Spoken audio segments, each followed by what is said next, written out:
welcome back into the podcast. Today we are talking about a topic that comes up a lot. Did you know that over 50% of the buyers out there have a house that they need to sell? So the discussion comes up a lot lately with how do I sell my house as a contingency sale. So that's a discussion that we're going to be covering, as well as we're going to be covering the market conditions for March 2023 in Reno, Nevada. Welcome back in. My name is Ken Angst, team leader of the Angst real estate team. We have a special guest, regular contributor, Brian Cushing with Essex Mortgage. How you doing? Good, Ken. Thanks for coming back in. We're getting a lot of great reviews. So with that being said, if you like our videos, please like them. Please subscribe, turn the notifications on. We have a ton of content coming out each week. 4 to 5 videos, and we're starting to catch fire. So, and pass these videos on to anyone that helps. So, Brian, how's it going in the mortgage world? It's getting better. We're seeing multiple offers again, tight inventory. Yeah, on the real estate side, it's contingencies is a good topic because with multiple offers, it's kind of hard to have a contingency and win. Yeah. No, I think the mortgage side though, interest rates have softened. Hopefully, the Fed will stop raising rates and things will get better. Yeah, I'd like to see a little bit more reduction in the rate, made more affordable. Yeah, well then we got to get some people to list their house though, because no matter what the rate is, if you're not going to buy, if the inventory's tight, yeah, still prices are going to be high. So, all right, so we're going to talk about first. We're going to talk about the March. This is the SNR, Sierra Nevada Realtor Association numbers for Reno-Sparks. No condos. Very few new homes. These are just resale homes. So just keep that in mind when you're looking at our report. So we'll go through this quickly, and then we want to hop into the big deal breaker, or not deal breaker, but maybe the deal maker on how to sell your house contingency. So we're looking at median price of $520. That's still down year over year. So we're still in the negative around 8% and up 0.5%. So we come up since last month. And the reason why is the inventory is tight, is like Brian will talk in a second. yeah, half the homes are selling for above and half the homes are selling below. 439 closed sales in the greater Reno-Sparks marketplace. Not a lot of sales. Still less sales than new listings. So I guess that's good. A couple more listings. But 44% increase. So that's, for month over month, we're starting to see the spring pickup. Even 439 closings, it's not a lot. It's 44% higher than last month, 44.4% higher, off by 21% from this time last year. So March 2022, far lower in the total number of sales. So that's why we're feeling the tight inventory. It's getting the little bit that's there is getting gobbled up. That's right.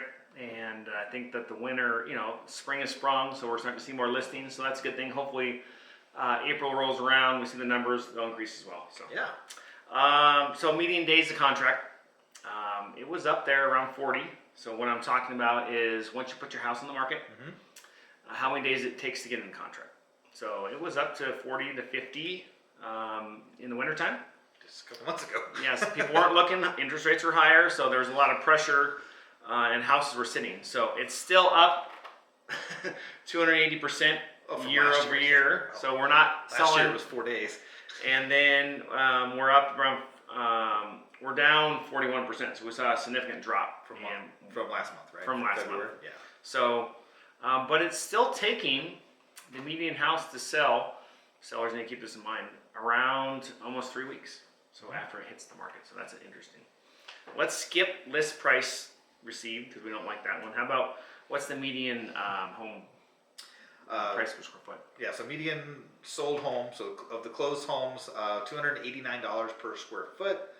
It's up 1% for the month, down 10% from last year. Similar, I guess, to the closed sales being down, or the median price. So I don't know. Is that really a good gauge? Yeah, it's a rule of thumb. If you're rolling around looking at houses and you're just out there starting to browse, it's a good number to have in the back of your mind. And we've always talked about this. It varies. You're not going to get a house in Montreux for $289. But if you're out in Double Diamond, if you're in Sparks, rolling around Old Northwest, you can at least make sure that the listing you're looking at as a buyer is in the ballpark. Gotcha. Yeah. So if you see one over 300 per square foot, ask why. Yeah, 350 to 400, you have to start really asking why, and All right. and it's just kind of an alarm bell that should ask your realtor about what's going on there. So, as Brian talked about, we have 456 listings that are active. Well, that was new listings, right? Sorry, new listings. My fault. New listings that came on in the month of March. 439 sales, so we were positive by like 17. Right. So, I mean, we basically almost closed what came on. So, as you can imagine, the market's tightening. And the new listing is down about 34%. So, just keep in mind that people aren't selling their house for various reasons. Cold winter, higher interest rates, don't want to move. And then we're also up, as we've seen in a lot of the statistics, we're up around 31% month over month. Yeah, so from February. So it's thawing out a little bit in March, but hopefully April we'll see. It has to. I mean, if you look at all the trends in the last 30 years around here, it's pretty. Spring. Yeah, it's spring, and once it starts heating up, hopefully. I mean, it snowed today, again, and it was 60 mile an hour winds at baseball last night. It'll be 70 on Saturday. Yeah, that's right. So what about active inventory? 623 active inventory in the month of March, so that was down 9.4% month over month. So that's kind of goes to show that the homes are getting gobbled up. You're having less inventory available, even though there was more listings. Because I think that what we're seeing, 33% increase from last year. Active inventory last year was really low, so I mean that's an improvement, I guess, if you want to compare last year. But just since February, which is really the only time that matters, if you're looking for an active home. That's a lot less, 9.4% less. Yep. And then the last statistics is all about months of inventory. So if no more came on the market and we keep selling houses at 450, essentially we'd be out in about a month and a half. So very tight. Not quite as bad as we've seen in the past, but not a lot of listings. There is a demand, and that kind of shows you the demand has actually picked up because lower interest rates, right? I mean, they've ticked down quite a bit here. Yeah. And that should continue. Should, we'll put in air quotes. Lower interest rates and more active inventory coming on in the spring months. We'll keep our fingers crossed for a positive second quarter. So what's your crystal ball? I mean, we're heading into May here. It's prime time. What do you think? I think the news is going to start to really rustle up around interest rates starting May 10th. And continuing through July around the Consumer Price Index, which comes out around the 10th of every month. So May will replace May of 2022 when inflation was taken off.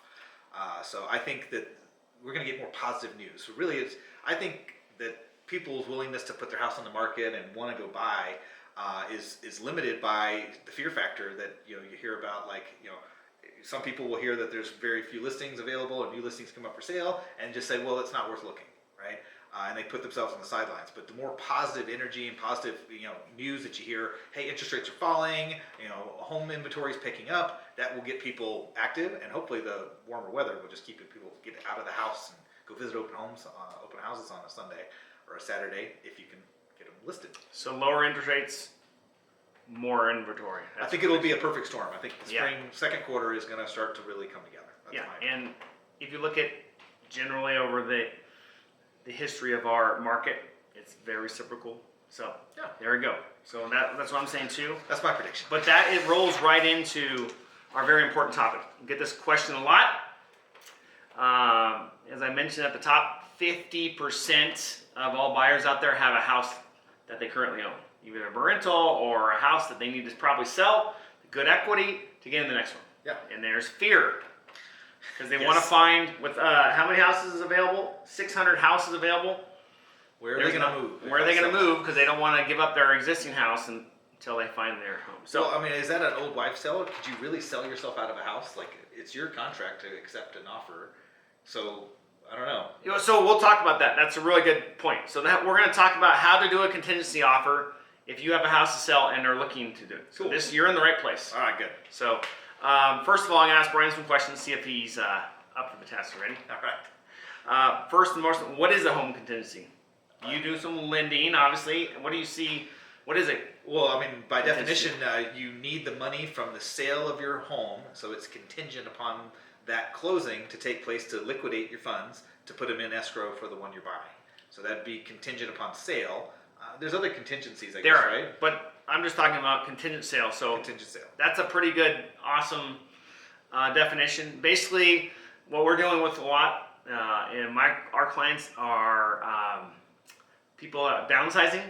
Lived in the house, they paid their mortgage off, they have this beautiful house Okay. worth 800, 900, Yeah, so a ton of equity. ton of equity, Okay. but they're house poor. That's the definition of it. And they need to sell that, Yep. or like to sell that, to get into the next one. And the next one they'll buy is probably less expensive? You said downsizing. I hope so, but Okay. that's not always the case. But yes, Alright. the goal, obviously, when you downsize, and you're lucky, look at our video. We have a video on downsizing above. Take a look at that one. Is to downsize, scroll some money away, and have less expenses. That's ultimately the goal. Got it. Okay, cool. So we know what a contingency sale is. You have to sell the house that you're in to buy the next one. Now, there are two different types of contingency sales. So what you're looking for on this one is list your home and be in contract before you go look for homes. So basically, you get your house ready, you put it on the market, someone accepts an offer. So that's one contingency. Okay, so that kind of brings me to the thing I was talking about, the fear factor, right? So like, okay, so I accepted an offer, so that means I'm selling my house. So is there anything, like, what if I can't find another house? Yes, so typically, and we'll talk about this in a second, but the bottom line is, the most important thing about working in contingency sales, you better be working with a very good realtor. So Yeah. if you're not working with the Angst team, make sure that your agent isn't a new person and has done several of these. Make sure you ask for referrals, because these go north quickly and it can cause a lot of problems. So basically, when you list your house for sale and you get into contract with a prospective buyer, you have an agreement in there that says, hey, and I'm just going to use round numbers, it's usually 2 to 4 weeks to find a replacement home. Okay, so you have some time. And if it doesn't, and you get to the 4 weeks and you haven't found your perfect home, Okay. you can either, the deal's dead, so it falls off, Okay. or you can extend the term that allows you to find your house. Or you could call it quits, I guess. You can call it quits and walk away, but that kind of defeats the purpose. Well, yeah, if you really wanted to move and you listed your house and you did all that cleanup. Yeah, so keep in mind that that's one of the downfalls of listing your house, being in contract, can't find the replacement home. Got it. But there is a clause, and it has to be very specific language, that allows you, the seller, to get out of the deal and walk and still keep your home. Okay. Now there's the So other I don't one. have to sell my house. That's what I wanted to. You don't have, you aren't, well, if you don't have that language in there, you will be forced to sell. Okay, So that's why you're gonna need hire to talk a to a good realtor. Okay. and attorney, probably look over the language to make sure that you're not selling your house, because that causes all kinds of catastrophic. Then the other contingency is that you have your house listed, but you're not in contract. Okay, so it's for sale. I don't have anybody set to buy it yet, but I'm going to go make an offer on another house. Yes. All right. And invariably, in this market where there is a pretty good appetite, it makes it really tough for you to find a house with a seller that is getting ready to accept an offer, that if you don't have someone in contract to move on your house. That makes sense. Yeah, because now they're taking their house off the market, waiting for you to hopefully, fingers crossed, get a buyer. Yeah, and you know, the other thing to remember out there too is sellers and buyers all have different motivations.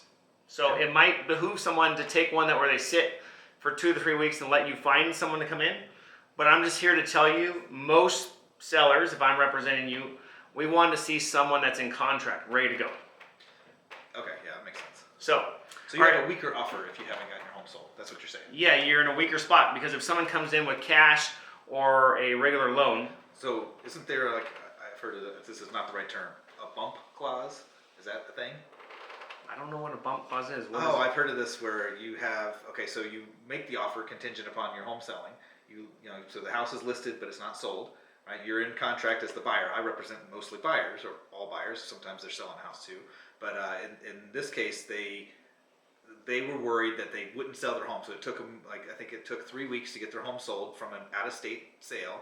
And the seller, they did extend their contract a couple times, but there was a clause in there that they could have gotten another offer anytime. So the home was accepted, it was pending, but they were accepting backup offers. I think that's what it was. You can absolutely take backup offers. So there is a clause in there that allows you to take backup offers, and there's a form that you can do that. Okay, so the reason I'm bringing this up is because the conversation had come along, like, well, could we still buy, like, could we release our contingency and still buy the house without selling our home? Now, this is kind of the whole point in this conversation is to avoid the contingency to Yep. begin with. Yep. So anyway, what ends up happening is I end up having the happy conversation is you sell your house, you have a ton of money from the equity to put down if you need a loan, or just buy it down. In your downsizing scenario, they would just pay cash. But if they can't sell the house fast enough, or the perfect house comes up and they're in a multiple offer situation, having a conversation around, is there another option? Is there a backup plan? And you're way ahead. But yes, there is. Okay. And we're going to get to that. So keep in mind that contingency offers are common. Okay. You got to have your team of professionals though to work through it. So just keep in mind, like I said, 50% of all buyers out there have to sell a house. So there are contingency offers that are happening, but there's definitely a way to structure it and make sure it works. Yeah. So 2 ways to avoid a contingency. Okay. So we just talked about this, and perfectly. If you own a home, you need to sell. So the first one maybe not be the best, but sell your home. Sell your home. Get the money, because then you're in a really sweet spot. But the question is, where do you live? Can't find a rental. Rentals are hard. And you can consider a rent back. So if you sell your home to someone, maybe you can get a month rent back. But that's basically But you still got to move out. You still got to move out eventually. So Yeah. that does put you in a spot where you are under pressure to find a house in a market that's tight. But you have the money, so now when you make an offer, you're no strong. longer a contingent. Yes. That definitely Where are you going to put all your stuff? So there's a lot of different things. Maybe if you have a place where you can stay for a while. I mean, selling your home, having the money in the bank is the number one way to make sure that you are in the best position to buy a house. Have you interviewed local pod company? They're not called pod. It's a local company that you could put all your stuff in a trailer that they come and pick up from your driveway, and they can store your stuff. Does that work? That does work, but then if you don't sell your house right away, you can't get to all your stuff. So that's the problem on that. But they do store it temporarily. So if you at could get lots. away with minimal stuff for a little while and put that stuff away and leave it in a... But I can tell you, my clients have done that. It's not pleasant. Okay. So, but if you want to avoid it, So you could do it, but it's not... if you want to put yourself in the best position to buy a house and have the cash available, sell your home. All right. But there's problems with that. The other scenario, there's financing options, right? Yeah. So if you own a house outright, which is a great position to be in, it's kind of house poor deal, and you need the money. We're talking about bridge loan. What's a bridge loan? Okay, so bridge loan it's just like it sounds. It's a bridge from one property to the next, so it's a loan against your equity.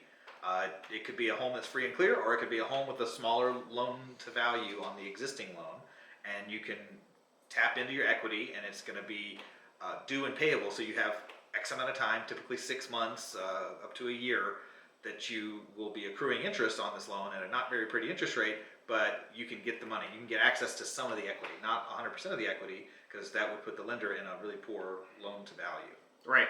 So typically what we see is they don't need the full value because they have some money otherwise. That's typically what we see, but they need a good chunk, 300 to 400, 500,000 to bring down. So oftentimes the debt in valuation is not so bad on a lot of these houses that we're trying to sell. Yeah, and so really on the financing end, if you can get enough on a bridge loan to pay cash for the other house that you're buying, well then you're in a great spot. You just owe some interest on that bridge loan until you're able to sell it. But you're telling me that it only takes like 19 days right now to get an offer accepted. Right. But the other thing though with a bridge loan, right? The downfall of that is you could own 2 homes. You do own 2 homes. You do own 2 homes. So. And you got to be able to make sure you make both payments. Yes, now you got 2 payments. That's scary. My experience is people get scared with the knowledge that they could do that. So this gives people like 2008 flashbacks. I had lots of clients in 2008, 2006, 2007 that, especially in 2006, they had the loans that you could breathe on a mirror and get the loan. So if you wanted to put yourself in that position, you could, and no one would even second guess you. Now at least you have to qualify, right? So just because you qualify to make 2 mortgage payments. Do you want to be in that position? Most people wouldn't want to be in that position for long, so there's the risk. Okay, and then HELOC, which is a home equity line of credit. So what's the pros and cons of that? So you own your own house, right? Or maybe there's a mortgage on it. How does it work? So if you have let's say you have a mortgage. Let's say it's $800,000 house, and you have a $400,000 mortgage on it right now, and you've got $400,000 in equity. You could get say a $200,000 line of credit. where you don't owe anything, so you don't pay anything. There's no interest on the loan unless you take the money out. But the line of credit, it's like a $200,000 credit card. It's just at a lower interest rate than a credit card would be because it's tied to your house. So they know they're going to get their leverage on being repaid because your home can't sell without paying this loan off if you pull out 100,000 of it or 200,000 of it. But now you owe interest on that money the second you pull it out. So if you're using that to fund the purchase of another home, you start accruing interest. Yeah, you start accruing interest, and now we're qualifying you for the payment on the future payment of the HELOC once you pull it out right at the end, your current mortgage, and then the new mortgage, which now you have less down payment to put, because if you sold the house, you'd have 400,000 down, and now best case scenario, you have 200,000 down. So there is risk. You own 2 homes. We're just giving you options here. Well, in lending, I mean, so basically you have to pay for the risk. Right. Right. So that's where It's the interest expensive. and interest rates on a home equity line of credit are broaching pretty Double close to digit? 9% right Yeah, now. double digit. Well, So- if the Feds raise the rate again, I mean, it could be double digit on a lot of folks. So those are some options. The last option that is out there, maybe you have some relatives or a hard money lender that will give you kind of a bridge loan and won't look at you as hard. They won't underwrite you. They underwrite. Well, if they're family, they could underwrite you on Put a mortgage against it. And yeah. so, but make sure that you're talking to an attorney. You'd yeah. hate to see a family member.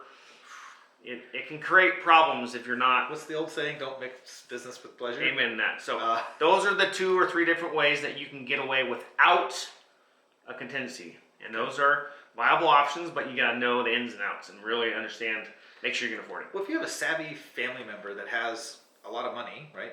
Maybe they sold a tech business, or who knows? People have a lot of money. If they usually have the ability to have an attorney that helps. They would still want to underwrite you. So if you're looking at this option, just make sure you can afford the payments, right? And then they're like, that's what underwriting is from a bank or a mortgage company. They're underwriting it, but it's an underwriter representing the investor's money. Right. Well, if you're talking to the investor directly, you just have to make them happy. Right. So sometimes happy is 12% interest, though. Right. So there's risk with these short-term deals that allow you to get out of contingency. So keep those in mind. So now we're going to go over the top 3 ways to make a contingency work when selling your home. Okay. So my first note is, before you consider doing this, make sure you're talking with a very good realtor, a very good lender, your accountant, and an attorney. Hey, so it's tax days past, right? So It's not passed. We still have until midnight to get ours in. So, all right. Well, by the time you see this video, it'll be past tax day. So maybe your CPA will answer the phone. But if you can be premeditated enough to actually plan ahead with your CPA and your realtor and your lender, and maybe even put all 3 of them on a Zoom call together for 5 to 10 minutes, you could have yourself a nice meeting of the minds to have the best representatives give you the options that would hopefully make you satisfied. That's beautiful. Create your team, use their knowledge, make sure they're working together. Plan ahead. So do this a month before you want to. Yeah, I mean, right now is game time because you're trying to get your house listed. And with that in mind, we have the top 5 hacks, listing hacks to get more for your money in 2023. So that's up there. Check it out. It's a great video on how to prepare your house, because all this comes down to getting your house prepared. That's the first thing you need to do. Is you can't have your house. The days of having your relative come in and take iPhone pictures and hope to sell are over. And it's very competitive, so make sure you're hiring a good realtor. Okay. So scenario 1. So this is how you actually do it if you want to go the contingency route and aren't happy with the non-contingencies. Okay. So number 1 is your home's under contract. So potential sellers. So your home's under contract, and you've got a 3 weeks to get it. Yeah, and so you had all this prepared on your loan. Your loan's ready to go. You just need the address to plug in that says, "Hey, I'm in contract to buy this house. The sale of my home can now close in 2 or 3 weeks. So my money's gonna be released like the day before I'm supposed to close." Yes, I don't really do a day before. I like to some time in there, but yes. Okay. So Good. Sellers like this the most because they know that if they get in the contract, we're moving. If your house isn't in so sellers are more likely to accept your offer if you have it in contract. Typically, and it depends on what's in the contract, you have 2 to 4 weeks the buyer is going to give you to find your replacement home. Okay. Now, another thing to keep in mind is typically, and everything's negotiable, that's the number 1 thing, is all contingencies from the buyer's perspective, inspections, appraisal, loan, all start. The other contingencies. Yeah, the contingencies on your home typically start once you get into contract on yours. So now we're rolling two different. You're doing your contingencies removal on the home you're buying, and the buyer's doing it at the same time. Yeah, so you're doing inspections on the home that you're buying, and somebody else is doing inspections on the home that you're selling. And once those contingencies are released, you can probably breathe a little better. Yes. All right. But they're going to run almost simultaneously. Sure. Because no one's going to want to do contingencies, start paying for home inspections, do an appraisal, and start spending money on your home when they don't even know you're going to close. So that's typically how it works. Sounds like a lot of communication is going to be necessary. Yes. And that's another thing is you got to kind of make sure that the other realtor's up for the task. And you have two realtors, not just you have three realtors involved. Your agent and the other two are buying and selling your house. So I think a professional realtor that does this on a daily basis, that's a full-time job, and has done this more than a dozen times. See my gray hair? Year. See my gray hair? It can create some gray hair, but that's the team. You want the seller, you want the agent on the home you're buying to be as on top of things as the one that you hired. Yeah, and you don't really have a control over that, but that's true. So that's a conversation to have. The other thing too is the pro tip: if you are listing your house and you want to short circuit one of the biggest contingencies, meaning that you want to get out of the way, get a pre-home inspection done. As the seller?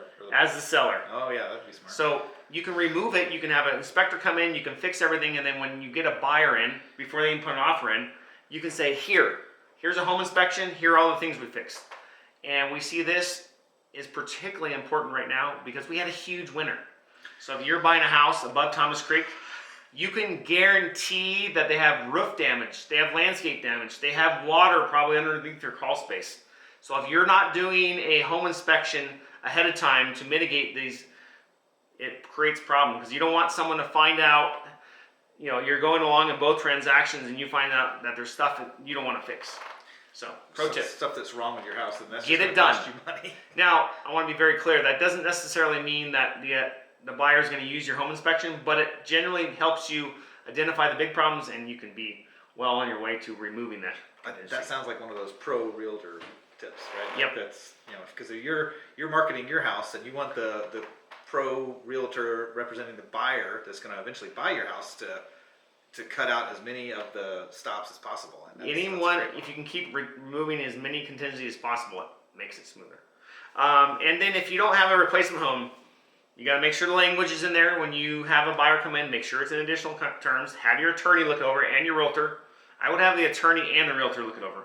What's additional terms? In the contract, you have additional terms. And all it's saying is that you are not selling your house until you close on a replacement home. But at some point, it's the chicken and the egg, right? Is that something that you would know as the agent before you saw the house? Yes, it's all in the. It's in the. Part yes, of the description online. It's in the hidden remarks. So everyone's going to know that it's contingent upon you finding a replacement home. So that's important. Okay, so that's scenario one. Your house is listed. It's in contract, and you're out searching. Okay. And someone's waiting in the wings to go. They're going to give you. That's probably the best way to do a contingency if you're going to do it that way. Yeah. Because then you're ready to rock. It makes you more appealing. Second way is your home is on the market and you found the home of your dreams. Okay. So it's on the market, but nobody's put an offer in. So a lot less appealing to some buyer out there that has several offers. Correct? Yep. So I'm going to throw something in there. If that perfect house comes along, now you're making a contingent offer and you haven't sold your house, right? If you already had a home equity line of credit against your house, that could have been a way, because you're not going to get a home equity line if your house is listed for sale. I guess I should just say that. So if the perfect house came along and you already had a home equity line of credit, but you didn't know anything on it, so it doesn't cost you anything to let it just sit there with no expense. If the perfect house came along, maybe you could step out into that risk, the higher risk category we talked about earlier, and make that happen to make a more competitive offer if you were in a competitive bid. Like you're saying. So what you're saying, I want to be very clear. That was an interesting point. Is if your house is for sale and you don't have a home line equity lined up, you can't get one. No bank's going to give you a loan because you're just going to pay it right back off. And then there's no money for them to be made unless they're doing like a $10,000 fee. So keep this that in is mind. Just back to the planning, right? You got to plan, and all these things can be planned out. I think that's a big, huge takeaway. So just keep in mind that if your house on the market and you're making offers, it's, if I was representing you on the other side and someone comes in, I'm not really sure if I'm accepting that. I'm kind of looking for someone that's a little bit more sure, unless the other agent has all their ducks in a row, shows me the photos, makes, but it's already on market. So does the price matter at that point? Like, are you going to be able to have as much negotiating power to lower the yeah, price? So the second is you have a lot less room for error, and you're gonna probably not get top dollar. That's the bottom line, because you have to negotiate, because you're on the hook to find something else. Got it. Now, the scenario number 3, your home isn't on the market, and you find your home that you want to live in. Well, back to that pre-planning. Do you have a bridge loan option? Do you have a home equity line? Now, you can do this, but your realtor better have your house ready to go. Painted. It has to be perfect condition, ready to go on the market the day you find something. So this is an option. Okay, so you're saying that you would make the offer with your backup financing, contingent upon you going on the market. Oh, contingent upon you. Okay, gotcha. So this is you don't have your house on the market. You put an offer in, and you tell the other agent that you're buying the house, saying, "Hey, within 2 days, I'm going to have my house on the market." But that takes a lot of planning. Like you said, you got to have your house ready. You can't just throw it on the market. Take iPhone pictures. You can't do iPhone pictures. Please don't do that. No, not anymore. Yes, 2 years ago you could totally do that, but not anymore. So that takes a lot of planning. Well, and then when you put it on the market at that point, so you have an offer accepted on a house that's your dream home, and you're putting your house on the market, and you're telling the seller, "I'm going to get a buyer." I would think that your listing that you first go on the market should be pretty aggressively priced. Yes. Is that fair? I mean, that's without being said, but yes, you have to be aggressively priced. You don't typically get to decide the day. So in that, when you put an offer on a house and they want to accept it, several things that the seller is going to want to know. How fast can you get on the market? Okay. It better be in the next 2 to 3 days. And typically you have a window. Most people won't let you go past like 15 days. 2 to 3 weeks max. To get your home in contract. In contract. And again, all your contingency starts once you have your person in contract. So the median days to contract right now is 19 days. So that's about 3 weeks. So that's within the that's within the stats. Right there. That's beautiful. Yeah. So typically you can probably say, hey, the median day to contract is 19 for one but that's median home price. If you have a house that's a little more upper end, okay, keep in mind there's less buyers. So you got to know your market. If you're in a house that's a starter house, you're going to have more appetite. There's going to be more appetite to get.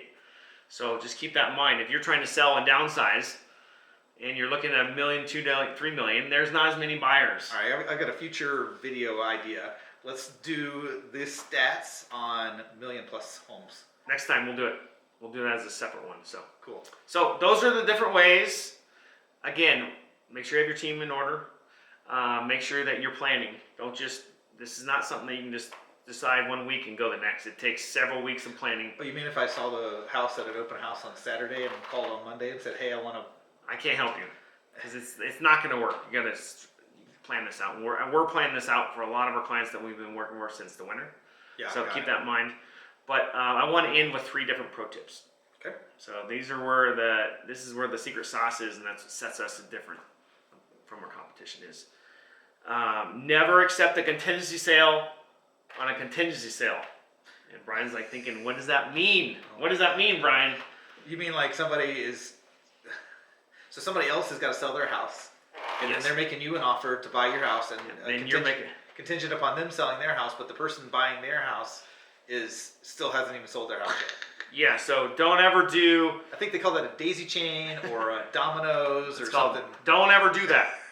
Because now you have 4 different real estate transactions, and they all go haywire at some point. And the best plans always go haywire. So if you're a seller, don't be accepting a person that is doing a contingent offer on their sale. If you do, wait till they've closed. Yeah, I mean, because otherwise you're just creating a chain of events that you have no control, and you're at the whims of other people, their realtors, no good.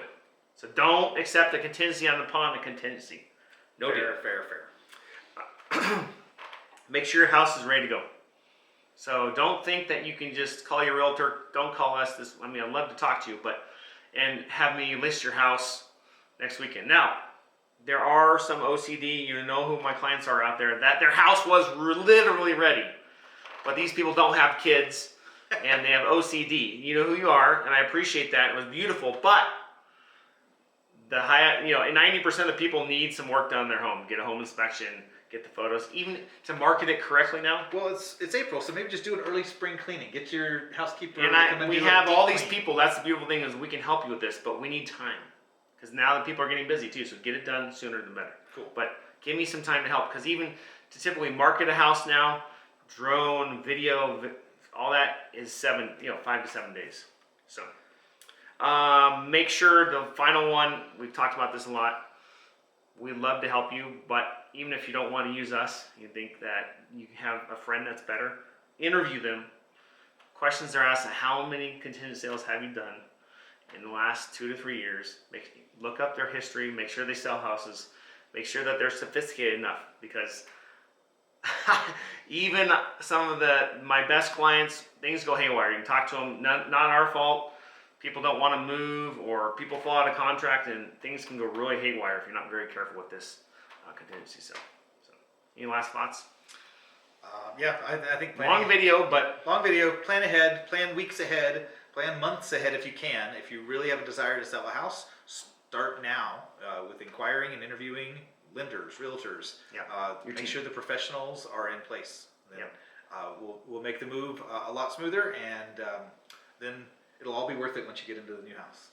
Okay, well, thanks for coming back in. Again, our videos are off the charts. They're going crazy.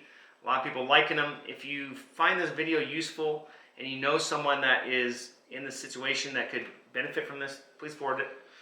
What's your number, Ryan? Phone number is 775-453-0345. Call or text me. Great. Till next time, you guys take care, and we'll talk to you soon. Thanks.